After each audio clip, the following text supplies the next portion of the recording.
తెలంగాణ రాష్ట్రంలో ఒక అరాచకమైనటువంటి నిరంకుశమైనటువంటి పాలన సాగుతుందని మరొకసారి రుజువైంది. కేవలం భూములు అమ్ముకొని ఈ రాష్ట్రాన్ని నడుపుతామన్నట్టుగా తెలంగాణ రాష్ట్రంలో కేవలం భూముల అమ్మకం మీదనే రాష్ట్ర ప్రభుత్వం ఆధారపడ్డట్టుగా కొనసాగుతా ఉన్నది. ఈ రోజు సెంట్రల్ యూనివర్సిటీ భూములు, రేపు ఉస్మానియా యూనివర్సిటీ భూములు అమ్ముతారు.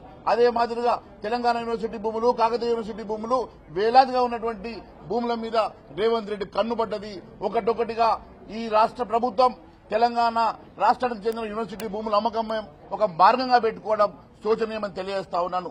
భావి తరాలకు అవసరం ఉన్నటువంటి ఈ భూములు, భావి తరాల కోసం ఉపయోగించాల్సినటువంటి ఈ భూములు ఈ రోజు అమ్మి తెగనమ్ముకుంటాం, మమ్మల్ని ఎవరు ఆపినా కూడా ఆగేది లేదన్నట్టుగా అడ్డొస్తే మరి నాయకుల్ని కూడా అరెస్టు చేస్తాం, విద్యార్థుల మీద లాఠీ చార్జ్ చేస్తామన్నట్టుగా ఈ తెలంగాణ రాష్ట్రంలో ఒక అరాచకమైనటువంటి ప్రభుత్వం నడుస్తా ఉన్నది.